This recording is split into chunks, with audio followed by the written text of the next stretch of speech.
Hello strangers, my name is Rose Goldthorpe. I am the writer-director of this podcast, and I want to welcome you to the Greenlands Presents. This podcast is all about the magical world of the Greenlands. If you want more information about the Greenlands, or want to submit a script or be involved in the project as a voice actor, or even just, throw money at us, check out our websites at the-greenlands.com, the-greenlands.com, or tweet at us on Twitter at GreenlandsThe, or Instagram. These also will be put on YouTube.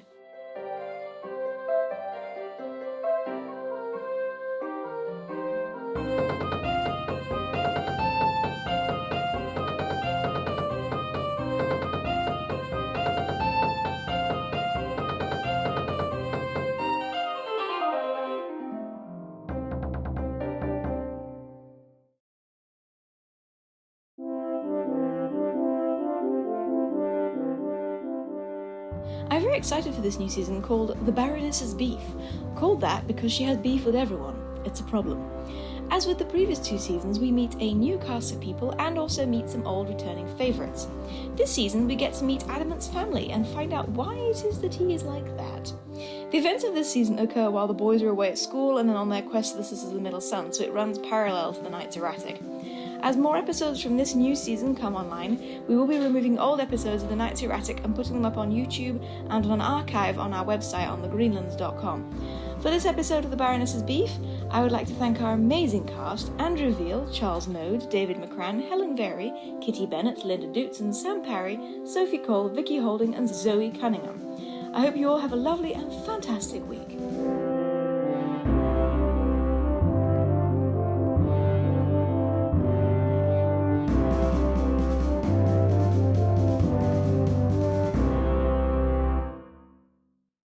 Scene 48. Exterior. Castle Courtyard. Later.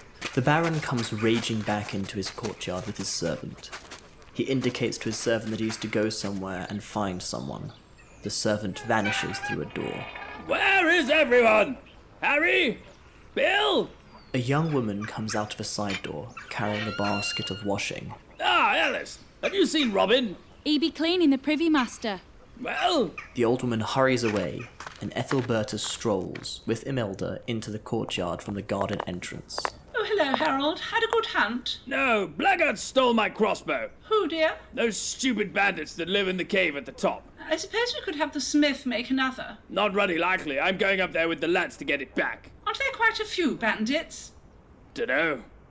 Hope so. The more the better. Harry, Bill, and Robin come running with their bow and axe out into the courtyard from two different directions. They run up to the Baron and look expectantly at him. Ethelberta leans over and gives him a kiss on the cheek. Well, take care of yourself, dear. Remember, tea's at 4. He turns to the men. Now follow me. They hurry out of the courtyard while Ethelberta and Imelda go indoors. Scene 49. Interior, castle, Baron's bedroom, afternoon. Yisa is standing on a small stool, whilst a serving maid pins a new dress's hem up. Ethelberta and Imelda are nodding appreciatively at this gown for Yisa's birthday party. The door opens and the Baron stalks through with Burb, looking excited. The Baron goes through into the garderobe and slams the door, whilst Burb hops up and down on one leg with excitement. Burb, I hope you didn't go up to the caves. Burb looks disappointed. Nah, I only just found out. Could have wrecked them. No, you couldn't. A little higher, I think, Mildred. The servant looks up and nods. Anyway, what happened, Burb? Oh, the caves were empty, but Peter found his bow on the floor in the corner. He's a bit miffed, though. He wanted to whack him too. The Baron strides back into the bedchamber and stops halfway. He looks at Ethelberta. Oh, tea? You've missed it, dear, but it's... The Baron continues out. Dinner in half an hour. I'll be down with the pigs. Give me a shout. Ethelberta looks at Imelda and paddles her fingers around her own neckline. Perhaps more frilling about the neck. Imelda nods conditionally. Ma! Yisa tugs at the dresser's neck. Scene 50. Interior, castle dining hall, evening. The hall is decorated, and a small band of players are playing dance pieces for 10 pairs of dancers at Yisa's party. There are about another 20-odd people again standing around and eating and drinking from a buffet side table, or sitting on chairs around the perimeter. All are in their party clothes. The Duchess and family are present, as is the Countess and husband. Mistress Walleye and husband are standing sourly against the wall and looking on disapprovingly. Snatches of conversation are heard. Oh yes, Lady Tife. I can't say who, but Whis has been hard-pressed by a certain family to show favour. One is usually hard-pressed by that family to pay tithes, tributes and taxes. It must make such a change. Lucky you. Yisa is being whirled around by Lord Greenhurst. She is smiling, as is Clarissa, dancing nearby. The Baron is attacking a huge turkey leg, sitting on a chair watching her, with a plate on his knee. Burb and Kazaa are sneaking up behind a very prisly, smugly primping young man with highly ornately slashed sleeves, who is sitting on a perimeter chair and tapping his hand affectedly to the beat. They insert a small mouse into the slashings of the non-tapping arm. Stettel finishes the dance with Imelda and escorts her back to her chair, a little away from Ethelberta. Well, apparently all of the bandits were out, which was a good job because the Baron went up there and he only has 4 armed retainers. I'm sure he narrowly escaped death. Oh, how did Ethelberta take it? Well, she was a bit put out that he wasn't back in time for his macaroons, but she managed not to mention the shortage of retainers afterwards. I could see her problem. Must be such a worry, having a whole castle and lands to have to guard. Imelda, being a bit dim, pats his arm as she sits down. Well, it's not a worry that you are likely to have, Stettel. Could you get me perhaps a little sherbet? She smiles up at him. Stettel gurns, nods sourly, sighs, and goes to get said refreshment. Scene 51. Interior Castle. Baron's workshop morning. The Baron is sorting through a pile of parchments and chucking them disgustedly on the table when he's read them. He opens a smallish wooden box on the edge of his desk, and there are only 6 gold coins in there. He grunts and looks disappointed. The door opens and Ethelberta pokes her face around. Are you busy, dear? Well, yes, but what do you want, Ethel? Ethelberta comes to stand by the Baron's chair. I just wondered if we could have a quick chat about Whis's dowry. There's nothing to chat about. The money's been put aside and that's that.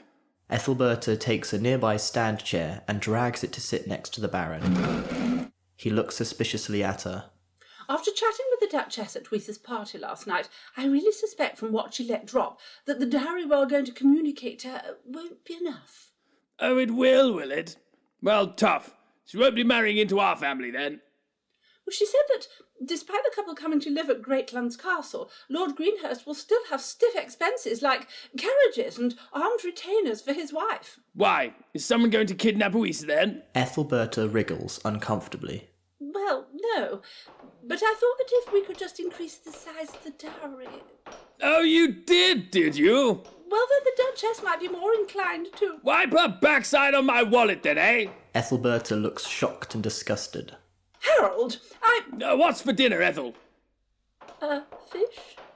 The Baron points at the door. Go and fry it, Ethel. He bends down and picks up his sledge axe and a rag. He starts to rub the haft angrily. Ethelberta tuts and hurries out in a huff. Scene 52. Interior Castle Solar. Day. Yisa and Imelda are sewing and Ethelberta is pacing. A elderly servant comes in, carrying a parchment on a salver, which he gives to Ethelberta. He bows and presents it. Thank you, Gudgeon. He retires, and she opens the seal and reads the parchment whilst still walking. Ethelberta's hand holding the parchment drops to her side. There now. The Duchess says our proposed dowry is too small. How provoking. Yes, just terrible. It's no good your being happy about it, Louisa. If we can't find someone like Lord Greenbridge, then it's someone like the Marquise's son Oswald, or Sedgwick, or similar. Why can't I be left alone? Why do I have to marry? Ethelberta sits down and picks up her sewing. Don't be ridiculous, Risa. Are you proposing to be a spinster? Who would look after you when we are gone? And what about having a family? They sew in silence for a while. Anyway, one falls in love after one is married. I did. With your father. She smiles soppily at the memory. Yisa grimaces at the thought. Scene 53. Exterior Castle Gardens Day. Ethelberta and Imelda are winding wool while sitting on a bench. Burb enters one part of the garden from a curtain wall, in the distance, and is headed off to another castle keep entrance, in another part. Ethelberta sees him. Burb? Burb half looks over his shoulder and slows down his walk. Burb, you heard me, young man. Come here. Burb turns around fully and slowly drags himself, reluctantly, across to his mother. Yeah. Yes, mother. Yes, mother. He comes to stand at a little distance, partially behind her. I want to know what those terrible explosions have been about. Louisa said that it is you that has been making them. Stand over here when I can see you. Over here. Burb drags himself round. You can't confiscate this because I haven't hit anyone. Confiscate what? The bang powder. The what? The salty Peter stuff. Oh, the powder you're always grinding up. Well, we don't want powder lying around if it might go bang any time. Mother, it doesn't go bang unless you light it. Ethelberta sighs and stops winding on. Then stop lighting it, dear, and go and do something nice. Like learning the lute, perhaps. Mum, have you got any salting cake? Ethelberta waves him away and rolls her eyes. Go and see cook. Scene 54. Exterior Village Day.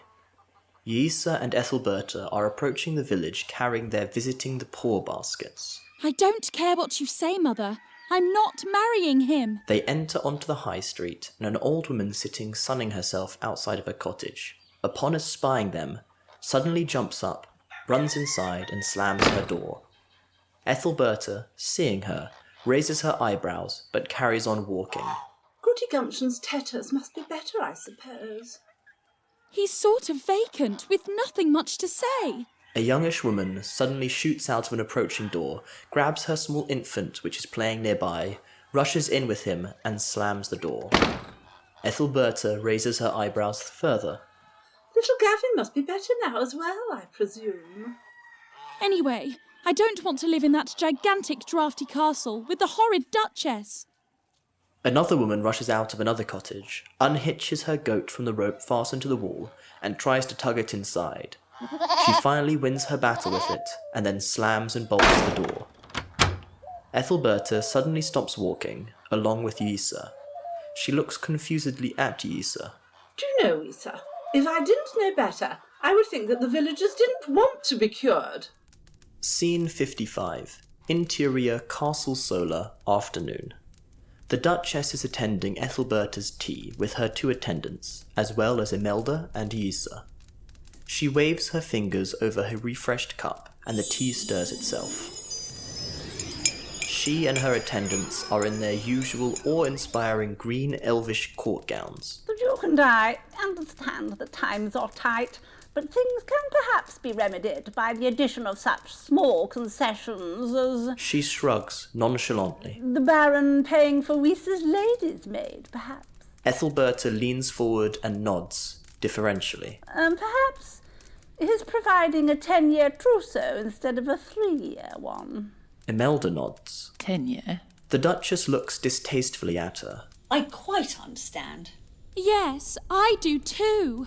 The Duchess turns her head slowly and fixes Yisa with a stony stare of disapproval. Scene 56. Exterior Woods Day. An old woman in rags, with a bandage bound across her face, is standing still on the path looking up. Well, come on. I can't wait all day, Lady Etty. There is a groan. The sky becomes pale purple and clouds roll. You've been at the divine wine again, haven't you? You know what it does. No inspiration, I'm afraid. Well, I've got to have a prophecy, or how can I be a seer then, huh? Oh, then just try the old one, you know. Might is right. It's a bit boring. It will have to do because I'm going to have to lie down. Ah.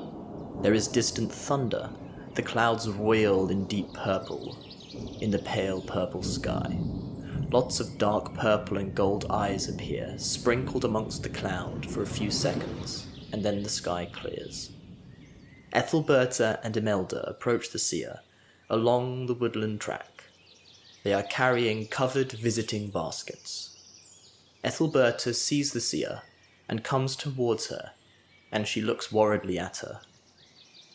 Good morning, good woman. I'm concerned to see you without a guide. Are you well? Morning.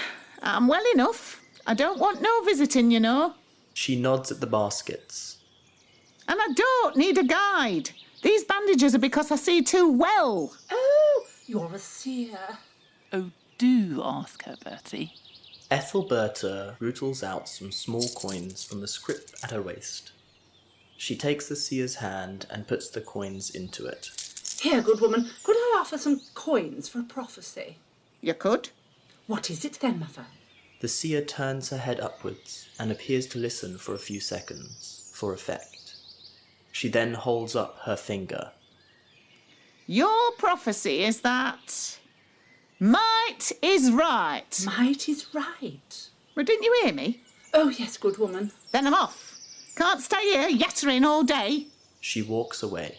Farewell, Mother. The seer raises her hand without looking back. Ethelberta and Imelda walk on. Might is right. Well, that means retainers then, doesn't it? Imelda looks unsure. Scene 57. Interior Castle Solar, morning. Yisa and Imelda are sitting sewing. Ethelberta finishes reading her newly arrived parchment and rises to her feet in triumph. Oh, wonderful! Wonderful! The other two look up in surprise. The door opens and Stettel strolls in. Ethelberta waves the letter at him. Stettel, the Duchess has consented to the wedding of her son, Lord Greenhurst, to Yisa. Stettel nods in interest, as does Imelda. Oh, congratulations, Bertie. And to you, dear Yisa. Yisa looks sourly at her. You want me to do the ceremony, Ethelberta? Of course, Stettel. It's going to be a great occasion. She clasps her hands in rapture. She goes over to Yisa, pats her on the shoulder, and kisses the top of her head. Now you just stay here, dear. I'm going to tell the good news to your father. She hurries out of the room. Scene 58. Interior Castle Dining Hall Day. The Duchess family and the Baron's family are crowded around some papers at one end of the dining table. The Baron has just signed one, and then the Duke signs the other. Ethelberta looks in rapture at the Duchess, who gives a faint smile back. The Baron moves down to the other end of the table, where there is a group of tankards and plates of food, and piles of empty plates. He indicates that people help themselves to a tankard, which they do. The Baron raises his tankard in toast. To the happy couple! To the happy couple! They quaff, and then Ethelberta indicates to the food and signals to a waiting maid to move about refilling tankards from a jug. Everyone takes a plate and starts helping themselves. Don't worry, Duchess. Your retainers are being cared for down in the kitchen. The Duchess is examining a chicken leg as if it might bite her. I don't suppose you will have a problem with catering for yours. She indicates a single elderly man standing by the hall door with a rusty old pike staff. Is that your armed retainer, then? We have others, you know. The Duchess glances around, ironically. Not overly conspicuous, are they? She sniffs and turns away from Ethelberta to talk to her son, who has been looking shyly at Yisa. Ethelberta stands, looking put out, and goldfishing, for want of something to say.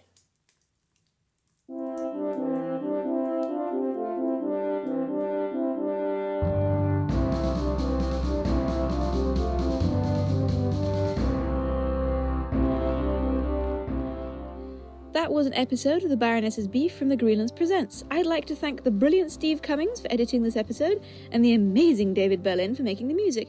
We're just a small podcast, we don't have any marketing budget or anything, so we rely on word of mouth to get people to hear us. If you like us or think somebody else would like us, please drop us a review or share us on social media, tag us, and we will love you forever.